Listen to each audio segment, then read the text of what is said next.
Welcome to Pulp Tales, fascinating stories of the pulp magazines and the creative minds that brought them to life.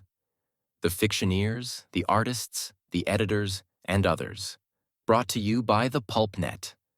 Learn more about the pulp magazines through articles, blogs, bibliographies, links, over 100 episodes of this podcast, and much more at the PulpNet. Your link to the pulp magazines for almost 30 years. Online at thepulp.net. My interest has always been pulp art, even at an early age, reading comic books, or again looking at the old issues of Famous Monsters of Filmland, or the Monster Times in the back, or even Steranko's media scene. There was always articles on pulp magazines and the pulp heroes. As much as people have said, I'm a heroic deco artist, I've always had reactions from other friends or other people saying, I really like the way you do like the golden age hero when you do a hero. And I'm like, I had no idea I was doing a golden age version of a hero. In this episode of Pulp Tales, author and PulpFest committee member Craig McDonald talks with award-winning artist Douglas C. Klauba about illustrating works by Edgar Rice Burroughs and Philip José Farmer. The panel was part of both ERBFest and FarmerCon, which were held in conjunction with PulpFest 2024.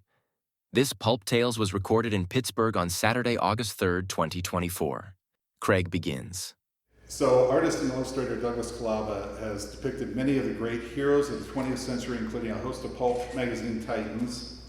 An admirer of the work of pulp artists Walter Baumhofer, Virgil Finlay, Hubert Rogers, George Rosen, Mr. Klauba declares himself a fan of the works of Edgar Rice Burroughs and Robert E. Howard as well, and is a pulp enthusiast. Chicago native, Doug, or Douglas, and we'll get to that, graduated from the American Academy of Art in Chicago in 1985. He also studied at the Academy of Art College in San Francisco.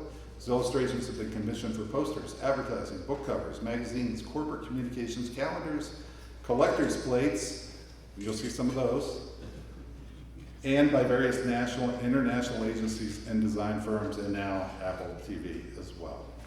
Before we go any further, we were having this awkward conversation because I have always called him Doug or Douglas Klauba, and I mentioned that in Windy City recently, and someone said, "Are you sure you got that name right?"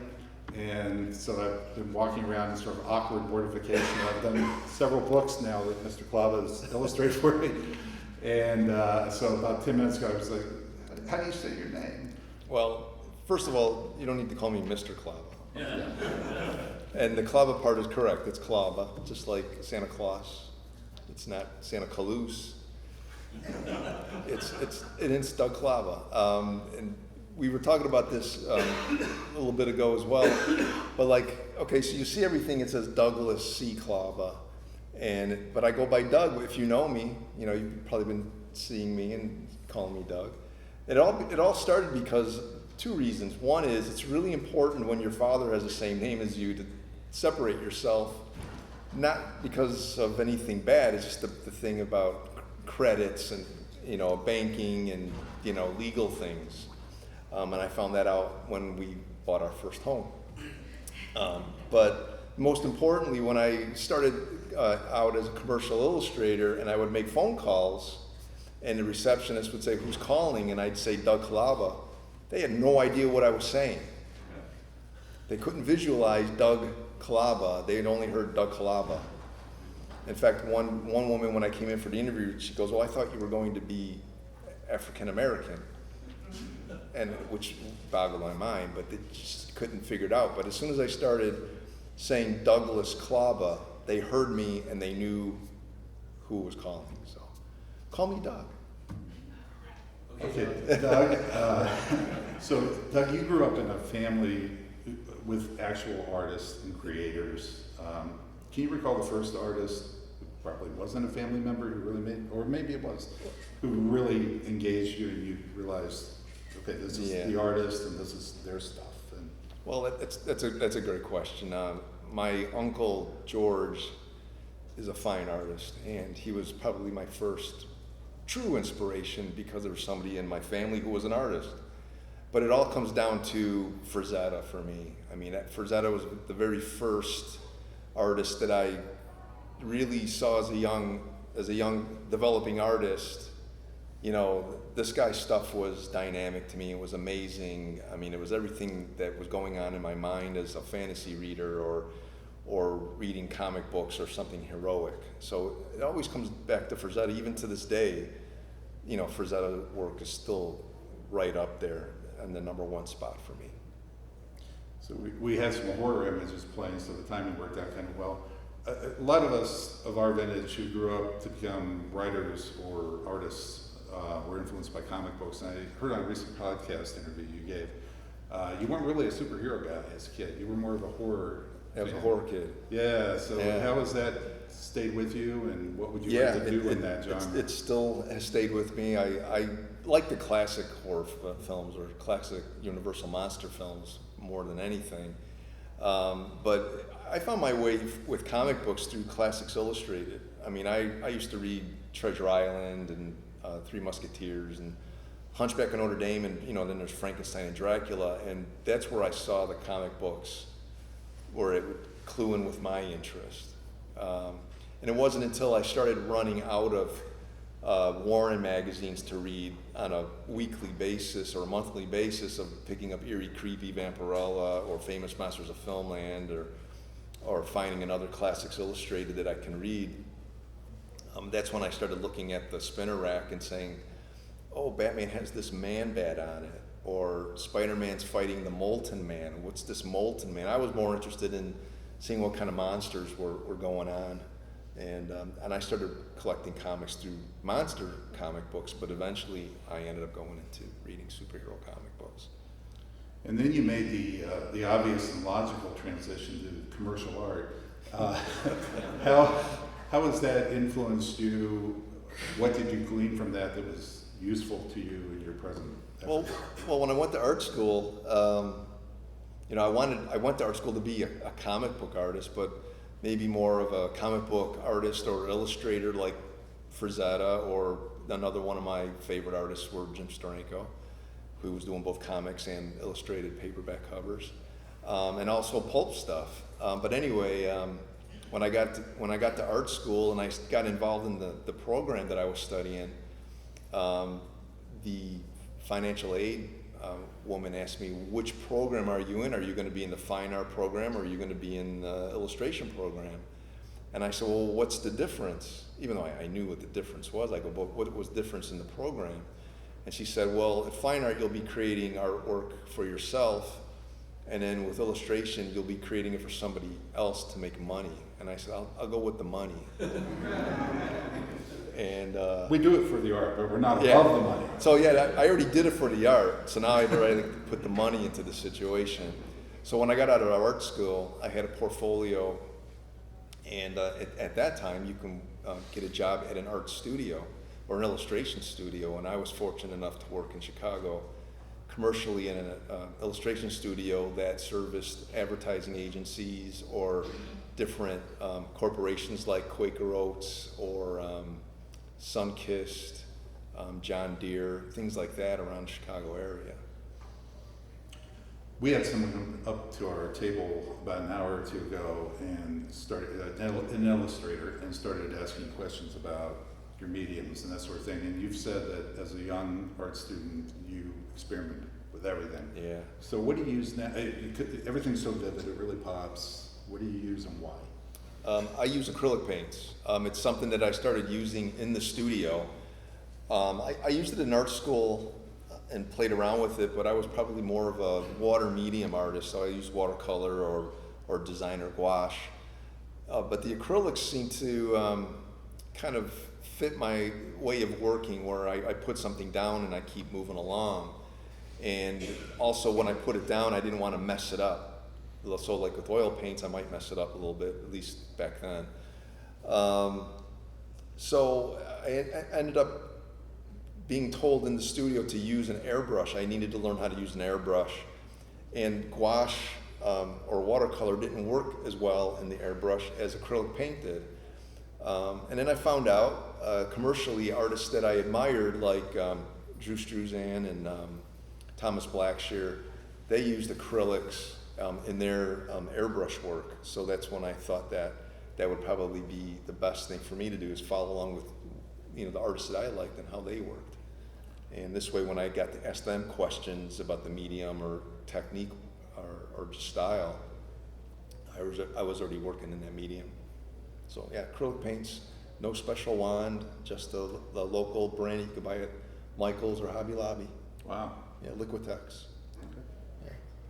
So recently somebody published a book of reference photos that James Bama took for the Doc Savage Phantom paperback series, and it's kind of interesting looking at those where they're black and white, they're very dramatically lit, and the photo 9 times out of 10 is almost exactly what the finished painting, absent the widow's peak. I've seen some of your reference photos. Can you talk a little bit about it? They seem to be in color, most of them. Only because that's just the way the photo lab would have. That's what I'm wondering now. It's always cheaper for them just to print them out in color as they would in black and white.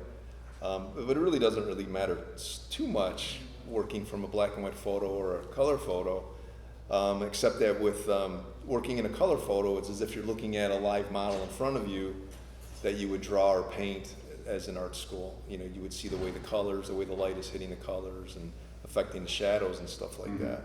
And a color photography would kind of remind me then of also when I would have been painting or drawing a model or live model in art school or in a studio. It would remind me this is the way the light would work, or the way the shadows would be cast on the figure. Right. So yeah, that's the reason why. With Bama's photos and the covers, you sort of feel like he never moves. It's sort of statuary. Yeah, we have talked about that. Yeah. Motion and implied kinetic action. So I get the sense too that when you do reference photos, there's not a photo like that you pick the best expression, the best hand maybe? Is that? Yeah, I mean, I wish I can get that one shot, that I would paint, but it's never that way, which is why if I have a model in the studio and I'm photographing them, I will continuously take photos of them in that pose and tell them to keep moving or move your hand, because eventually when I started looking at my photo references, that I like the face on the one photo, but I like the hands in the other, or I like the way the body's on one shot, or like the folds in the trench coat in another. It's stuff like that. So it gives me a lot more information to choose from instead of just being dictated by one photograph. Right. And then of course there's a lot of drawing that would come about with that as well. But somebody also did ask me at the table too, do you still use models? And I still do use models, but there's other ways of getting my references together. I've been relying more on drawing with using photos to make my drawings better, whereas in the beginning I always just take the photo and work from the photo from the beginning process to the end. So there's photo packs online that you can buy of models, both male and female, and some of them are in action poses, some of them are just in posed sitting poses. So it's stuff like that. I'll just buy stuff and just keep it on the desktop in a folder, and when I'm looking for something, I'll just go through my reference photos to see what I can use. Right. And then like specifically like with some of yours, I would go to some past photos that I already had taken of a model, and I'd find the pose or similar poses and put all that together when I start working on yours. Right. And Wynn's as well, actually, have been in the recent one. Yeah, you have three covers debuting here, I think. Yeah, including this one, and Wynn's. Yeah, and then one from Burroughs. Burroughs, yeah. So I've seen your work described as heroic deco, or you as a contemporary pulp artist. I think creators have the successful creators have a really strong sense of what makes them them. What makes you, Doug? I think not knowing where to go makes me me. Really? You want to elaborate? No, only because I have a varied interest, but I think it really has to do with my interest has always been pulp art, even at an early age, reading comic books, or again looking at the old issues of Famous Monsters of Filmland, or the Monster Times in the back, or even Steranko's media scene, there was always articles on pulp magazines and the pulp heroes. As much as people have said, I'm a heroic deco artist, I've always had reactions from other friends or other people saying, I really like the way you do like the golden age hero when you do a hero, and I'm like, I had no idea I was doing a golden age version of a hero. So I guess it's that outlook on what I'm doing. I look at what inspires me, and it's definitely the golden age illustrators that a lot of us know in the room. J. Allen St. John, and then of course Roy Krankel, stuff like that. And I like, as much as I would love to be in that category, and I know I'm not, those are the guys that, if you look on a family tree and who they inspired, I would be on that tree of a connection to the work that they did. And that's where I kind of see my work. I look at it as pulp artists living today and doing the artwork that they enjoy doing, and either it's heroic, or it's got a horror bent to it, or more of a crime scene that's depicted. Perfect transition. So almost contemporaneous, or very contemporaneous, with the rise of pulp magazines in the era that we all know them and love them, you had hard-boiled crime and film noir emerge as well. So a lot of the images that have been showing and will show and should loop have been very hard-boiled. Private Eye, you've done Marlowe, you've done classic Venetian blind lit rooms, and that sort of thing. So you just did the Sugar project for Apple TV, where you're doing these posters for imaginary films. How did that come about? My friend Mark Protasevich is the film runner, or the story show runner on that. He created the show, he wrote it, and put together the production on it. And basically, because we grew up together, we've known each other since early teens. We have the same kind of background in our interests. We went to our Comic-Cons together. We both love pulp. He introduced me to my favorite novel, Princess of Mars. He's the one who said, you got to read this. And we went and saw movies together. So we know what movies that, I know what movies that he likes. And I think when it got to a point where he was putting this project together, he's like, where can I put my friends on this project? Because he likes to work with people. Oh, here we go. Perfect timing. Don't take videos or pictures. He likes to work with people that he enjoys going every day to the office and saying, I had a great day working with my friends. And it's part of that collaboration process. So he said, I think I got something that you might be interested in. I know I would love to have you on board, but for the show. So I'm going to put you in touch with the production designer, and the production designer was Tom Foden, who blew me away because he was the production designer on the movie The Cell, which was really highly visual and stylistic. And Mark said, if Tom says yes to you, then you can work on the project. And Tom looked at my portfolio and he said, yeah, definitely, I'd love to have you work on this. So Mark and I went over some ideas of what he was looking for these imaginary titles. And the reason why we're saying imaginary titles here is because in the show, Colin Farrell, I won't say Colin Firth, I would do that all the time. Colin Farrell is talking to a movie producer, and he's naming off his movies. So he wanted that universe in this show as if it really was happening. So he wanted to make sure that a movie that he talked about would be somewhere in a scene. So if people recalled the conversation in the show, and they would see the movie poster, they'd say, oh, that was that movie that they were talking about. Much like we do when we say, oh, did you see this movie? And then you see the movie poster. I had to do these in three. I had to do was gonna say, this Eight was designs. very quick. Yeah, 8 right? designs in 3 weeks. And I lost a week only because they tried calling me before the 4th of July. And actually, they didn't try calling me. They were emailing me, but the email wasn't going anywhere because my web server was down, and anything that was on Doug at douglasklauba.com wasn't coming to me. So when Mark called and said, hey, they're trying to get hold of you and you're not responding, I said, can you please have them use Gmail? And then I can respond. And sure enough, like 5 minutes later, I was able to get an email and got the whole scope of the project.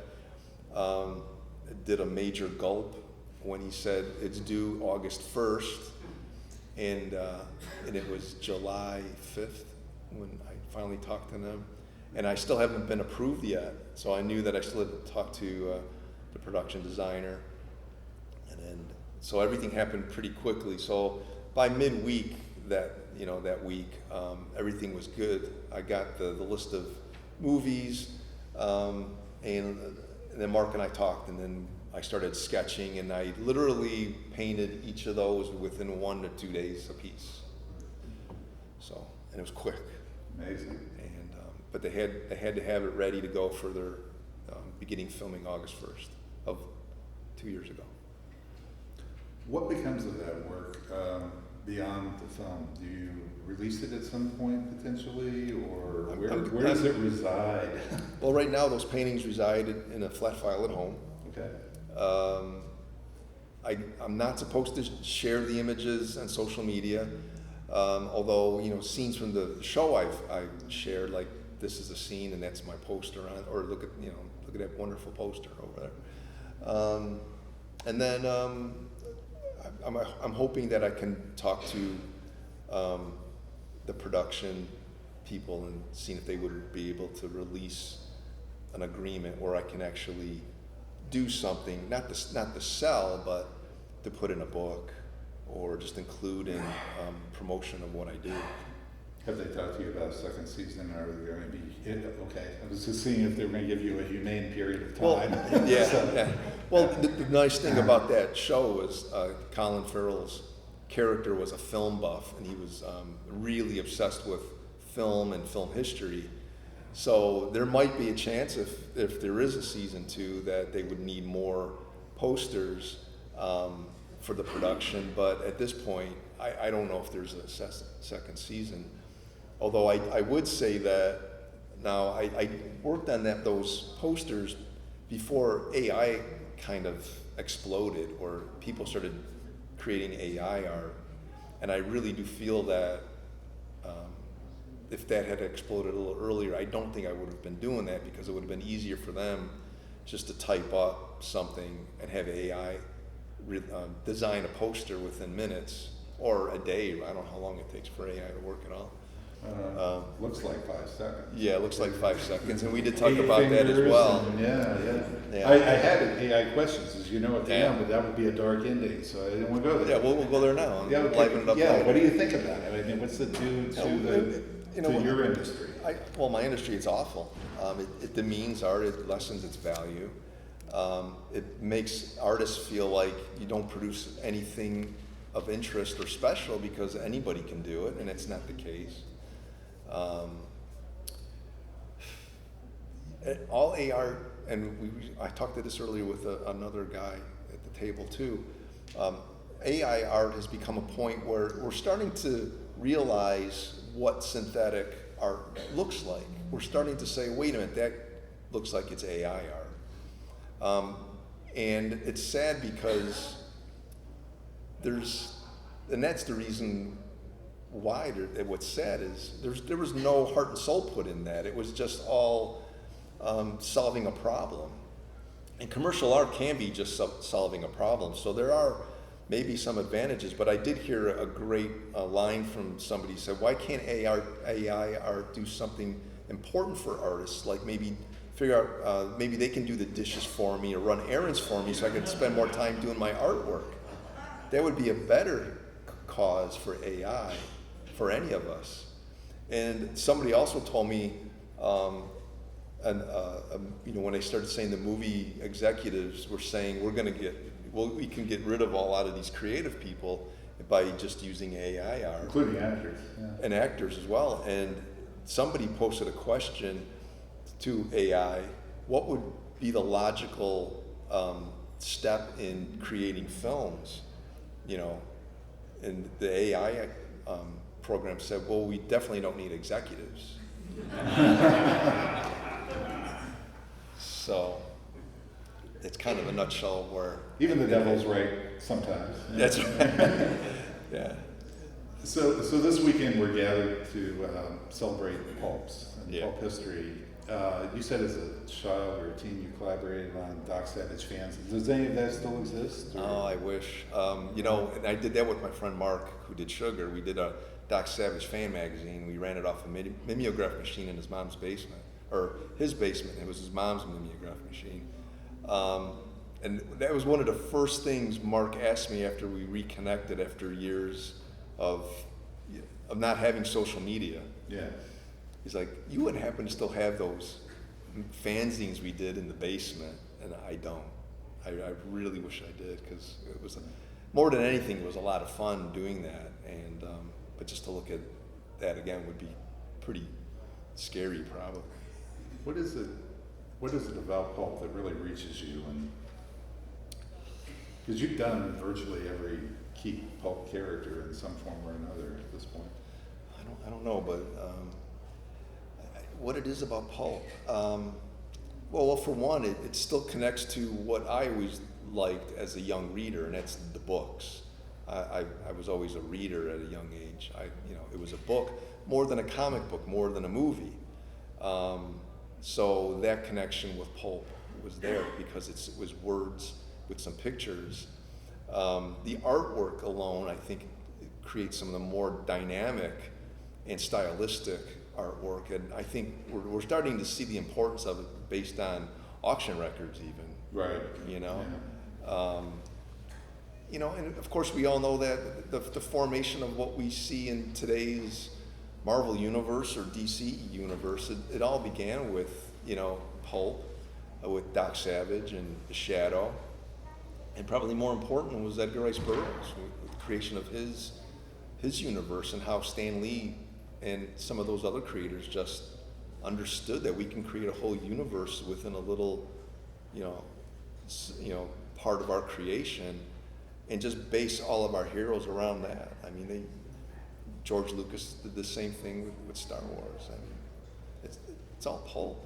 Just like I say, it always comes back to me as for my favorite artist is Frazetta. I mean, it always goes back to, it's Pulp. I mean, it started with Pulp. We're still here, it's not ending. Yes. Because guys like you and a lot of the other publishers and writers here, we still want to see and read that sort of character and that kind of story.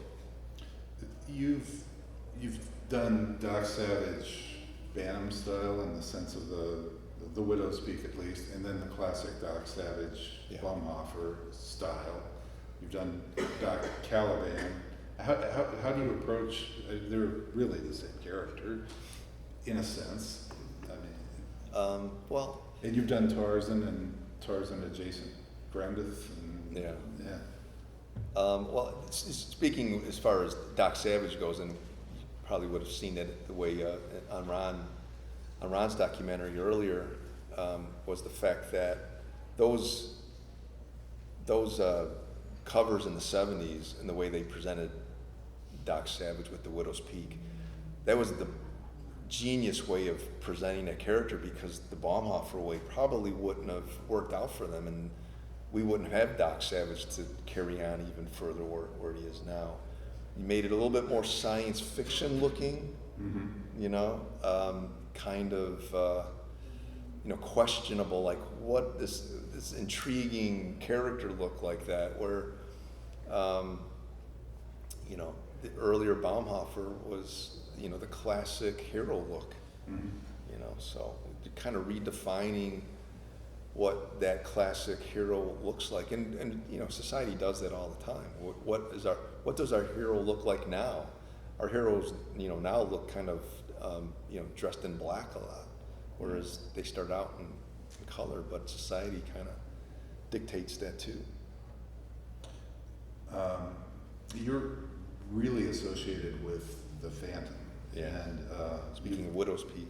Speaking of Widow's Peak, and you've done it across many mediums, or even coins I've seen. So, do you have any new projects coming up with the Ghost Who Walks? Or? I not currently. There's always something going on with the Phantom, but nothing has panned out at the moment. There's always something hanging out, and I'm kind of waiting on, an answer here and there. But I don't have anything like lined up currently with the Phantom. Why do you think you are so identified? I mean, you've got like a I've just been base of fortunate. fans. No, I've just been fortunate to be associated with characters like the Phantom or any of the Edgar Rice Burroughs characters. It really wasn't my intention. I mean, my intention was never to be associated with a specific character. It's just I was painting something that I loved doing. Maybe with the Phantom, with that character, I wanted to try to do a new take, or my take on his portrayal. So I was looking at a different facet, just like when we would look at a gem, like there's different facets to look at to see a better side of it. And I was always kind of turning the facet around to see how else I can present that character. And plus it was the connection with the pulp and with the way I like to paint, and I'm a little bit more of a golden age type of inspired illustrator. So that was definitely there, and I was always just attracted towards more of the older famous artists. When we were talking, you were getting close to finishing this. You were talking about once that's out of the way, you can return to a kind of a passion project of your own. And you talked about that at Windy City when we were together there a few months ago. In that podcast I alluded to that came out about a week ago, you sort of described what you have in mind as pulp adventure for all ages with your own world and characters. Yeah, my characters are based on the same pulp tropes that we currently know. The hero, kind of like a Doc Savage hero. I have like a detective that's a little bit more based on the shadow. But I want a little bit more of that detective feel in solving the crimes or the mysteries instead of just the muscle solving the problems. I said all ages because I'd like to keep introducing people to what I like, and I like the pulp films, the classic Universal black and white films. I like the noir black and white films. I'm trying to see if some of those images showed up. We've had good timing up to this point. So I came up with a group called New Dreaming Men, and these are some of my thumbnails for Tarzan, Forest of Stone. This is actually kind of funny. This is my original sketch that was kind of approved, but they wanted to do some changes, and I was talking to the art director and Christopher, and that's, it was okay, and I was happy that they kind of went with that project, but there was a lot of problems, like the horse, they had the teeth stabbing him in the neck, so I had to flop the horse, but now Tarzan didn't look good, and they gave me the approval to go ahead on it, but liven up the character a little bit more, maybe make his arms come out a little bit more, maybe make his legs come out, make it. So I felt like, okay, so they like it, but yet they don't like it. We like what you did, but make it better now, which is what we normally do anyway when we put a pencil together for a client to take a look at. But I remember saying, I can't start this because I just don't believe that it's going to work out anymore. I mean, I look at what I drew and there's just something missing. So I remember not sleeping that night. I still remember this. And then in the morning I said, I I have to redraw that whole figure. There's no way. There's a certain flow to the way the horse wasn't working now with that character, and the way I had originally designed it had a different flow to it. So now that the flow had to change, that's when I said I got to put something else together, and that's when I came up with the new drawing of a new pose. And when I sent that off to Chris to take a look at, he's like, definitely, that I'm glad you redid that, because that's definitely a stronger pose, and it's going to make a much better cover. So, veering briefly back to this project you're talking about. Oh, yeah. And I think some of those images are at the end of this, maybe. I'm guessing those are what those are. Probably is. They're black and white images. And I recognize one of them as a guy drinking coffee. Yes. And that's your photo on your Facebook page. So you you're go. your own reference. I use my own reference. Yeah, that's nice. That's very meta. Yeah. So There it is. There we go. Now we're back on time. So down there, it's got this little poem, a wink of an eye, sliced by time, and practiced hands of the new dreaming men. So it's this group of dreamers who want to help inspire the world, and they're pulp characters. And we've got like this main guy who's not in my group anymore, because that was a different way of looking. But that top one up there with that was the guy. The coffee. That was the you. Coffee shop one. That was yeah. you. That was me. That's me and my mess in our last home before we bought our home. So that's the beginning of the slides then, right? Yeah, and it cycles through. So we're all right. So past through. so originally I was going to do a graphic novel of New Dreaming Men, and I was going to paint it all in black and white. And then I didn't feel like it was going to be the proper way to present all of these characters. And plus, I didn't want to spend that much time getting this out. I wanted to get it out a lot quicker. So I felt the best way to do is to do it Pulp style, have it written with black and white images on the inside. And then as I started working and realized we just can't have black and white images, we're going to have to do full color paintings as well. So it's going to be just that. It's going to be a book where you read it like a Pulp magazine, and it'll be like little spot illustrations where you're reading, and then the next page might have a full color painting, and the next page might have a black and white painting, and it's going to be everything from adventure to some fantasy to some sci-fi. It's going to have some like a Doc Savage kind of character and a guy in trench coat and fedora. It's going to be outer space, and it's going to all tie together. In my mind, I'm going, "Oh, it sounds ridiculous now."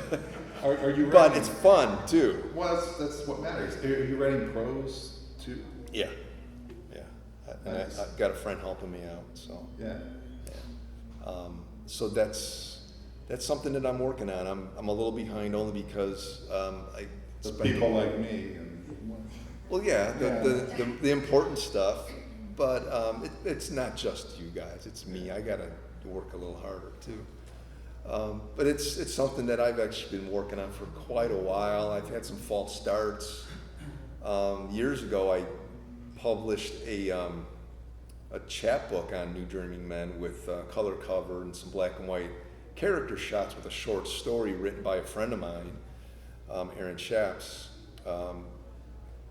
And that was a wonderful story. I'll have to try to dig that out and share it with a lot of you guys.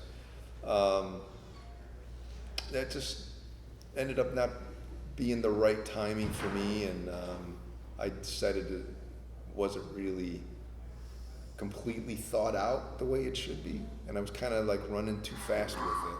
So I spent a little bit more time on it in between other projects, so I was able to flesh out some of the characters.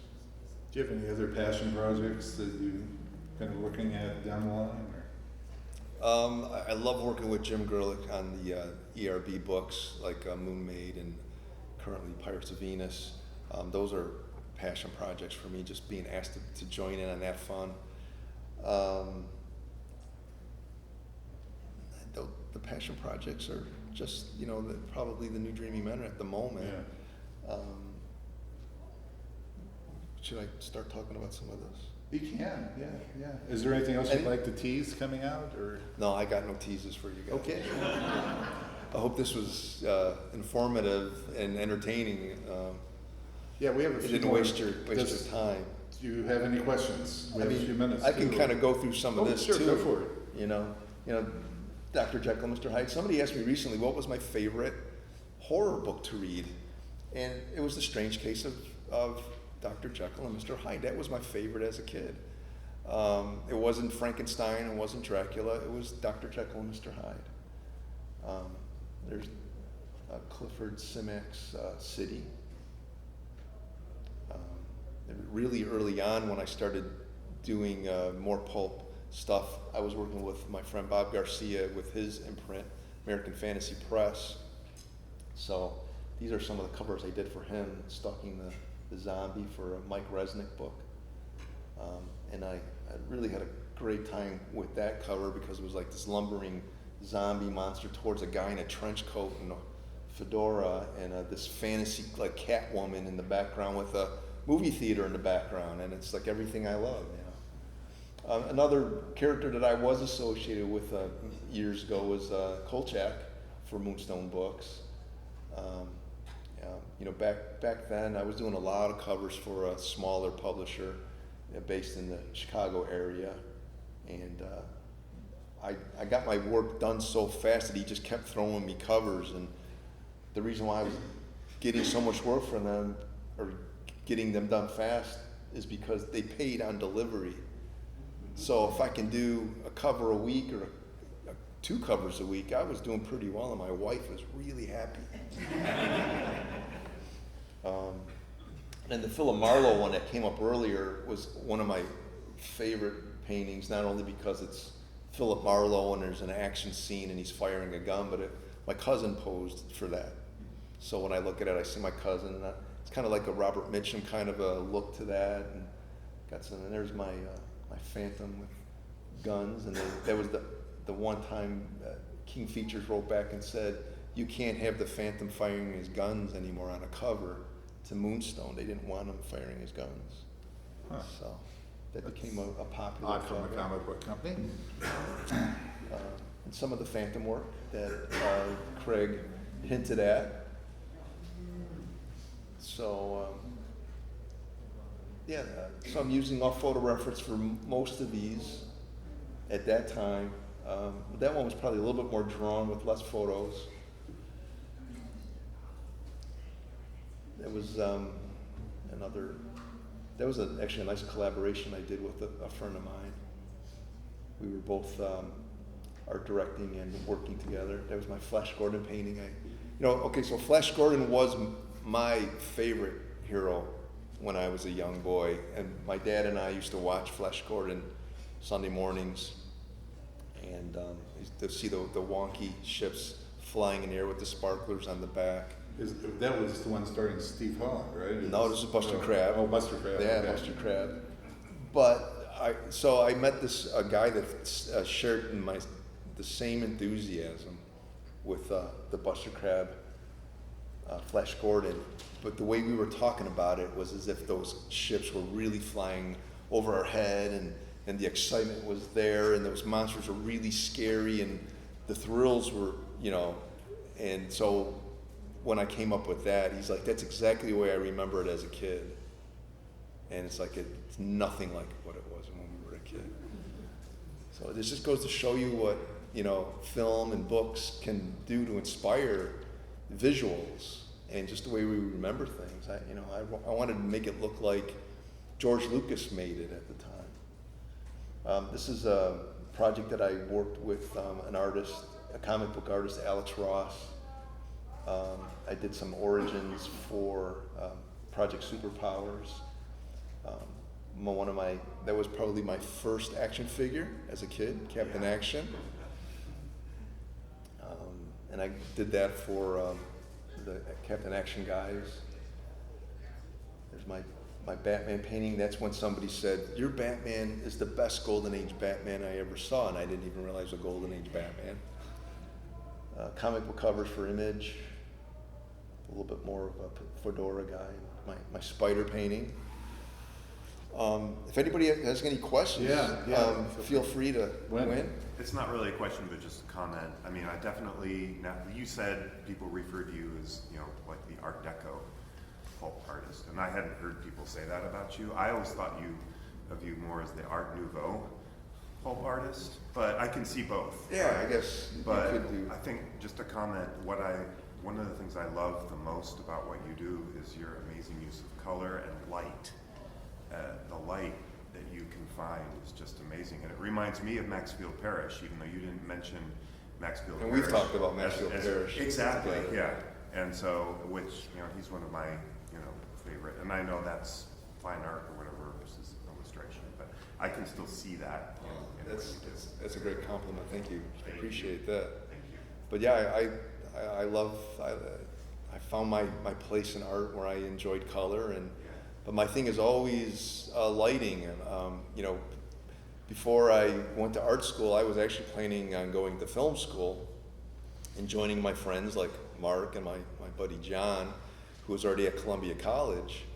And when I got there, I felt comfortable, and I'm like, this is where I want to go. And I was with my parents at their opening night, getting ready to sign on the dotted line to go to college there. And then when they asked me, so what do you want to study? I said, well, I kind of want to do like art and cinematography. And they said, well, you can't do both. You got to either do film department or you got to do art department. And I just felt like right away, maybe my dad saw it at the time too, I just felt like that was going to limit me creatively. And that's when we walked outside and my dad said, why don't we walk down the street to the American Academy of Art? That's where your Uncle George went, maybe see what they have to offer. And as soon as that door opened up on the elevator and I saw the halls, I said, yeah, this is it. So that's where all that interest in color and shadow and lights come from. But back to the shadow and lights, kind of developed that eye looking at film and wanting to be a cameraman or being, working on lights on film. And that's kind of the way I do my drawings, or even when I light my photography for the models. I'll set up my lights that I use are film lights. They're old Mole Richardson lights, and they're very, very bright, very, very hot. And they light up the whole entire room when I turn them on. And I light them kind of the same way I probably would have been doing it in film. So that has a lot to do with probably what you're seeing too in the lighting and the shadows. John, you had a... Yeah, when you collaborate with a writer or a publisher to illustrate a cover, is that process the same across the board, or do you sort of tailor it depending on the personality or the sensibilities and preferences of the? It's definitely tailored. I mean, it's basically the same. The bottom line is probably the same, but based on who I'm working with, it does change. And you and I have worked together on a cover, and his covers up there too, right, John? Yeah, two of them. Yeah, Midnight Guardian, plug for John. Yeah, but so like you and I will go back and forth on ideas, and what I like about like working with you, you've got a very specific visual in mind, and I'm trying to get as close as I can to it, and then we end up coming up with something like, oh, that looks great, so we go with that, and like with Win has an idea what he wants on his cover. And then he'll say, this is what I'm looking for, and we kind of speak the same language as far as art, like you said Maxfield Parrish, but like James Bama and Baumhofer or whatever, and then we'll have a phone conversation or a text conversation, and then he says, okay, go and draw, and then I present it to him. I present a bunch probably to everybody. I don't know if I do it to you as well. Thumbnails. We do there was only one for this one, as I recall. Oh, okay, well, I'll get to that one in you a just minute. nailed it. Yeah, I'll get to that one in a minute. Yeah, okay. We got about 3 minutes before they kick us out. Oh, okay. So I do my thumbnails, and then I present it to my editor or the publisher, And then from there, they pick which one they like, and it might be a combination of one or two of them. I like this one, but I also like what's going on in there, so I'll do another drawing. And then once that's settled, then I do a bigger study, which you probably would have seen in the presentation where you saw the thumbnail and a pencil drawing, and then the painting. So once that's picked out, I do the drawing, we talk about colors, and then I do the painting. Now for this one here, that was a hard one.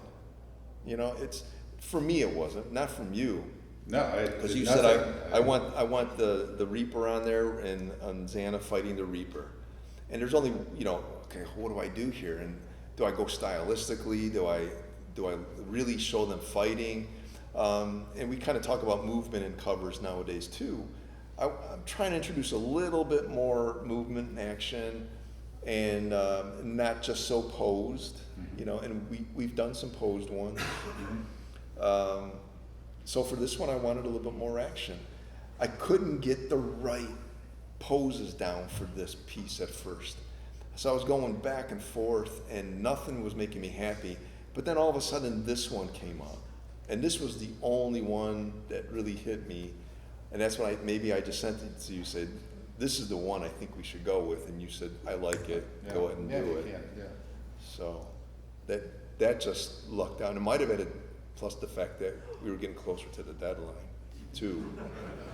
That's kind of a creative thing. Yeah. We all pretty much indulge. But I know you would have said, no, I don't like that, it's not what I had in mind, but you saw it and said... No, there were very few iterations on the others together, but this one rough, one pencil drawing. Well, the nice thing about being here this weekend and having these books out, I get to see people's reactions from the first time they see the books, like with Secrets of the Nine, or this, or even with the Deja Thoris cover. I get to see people's reaction. Now, Burroughs said that book they got one copy left of the Deja Thoris. It sold great this weekend for them. And I've been watching people's reaction to your books. And then, you know, I'm right by Meteor House, so I get to see. And I'm right around the corner from John for Flinch Books. And that's a perfect way to close this, because we've hit our time, and we're all going to be out there. So if you have any more questions, we're in Doc Savage Alley out there. Yeah, we really are. So thank you, John. Thanks for coming. I really appreciate it. And it would have been kind of weird having an empty room. Yeah. Thank you, Doug. You've been listening to Pulp Tales, fascinating stories of the pulp magazines and the creative minds that brought them to life. Brought to you by the PulpNet. Learn more about the pulp magazines through articles, blogs, bibliographies, links, over 100 episodes of this podcast, and much more at the PulpNet. Your link to the pulp magazines for almost 30 years. Online at thepulp.net. Subscribe to Pulp Tales on your favorite podcast platform, or listen to us on the web at the PulpNet. If you enjoy our content, please like us or leave us a review. And tell your fellow pulp fans about Pulp Tales. Thank you for listening, and keep reading the pulps. Pulp Tales is copyright 2024 by William P. Lampkin.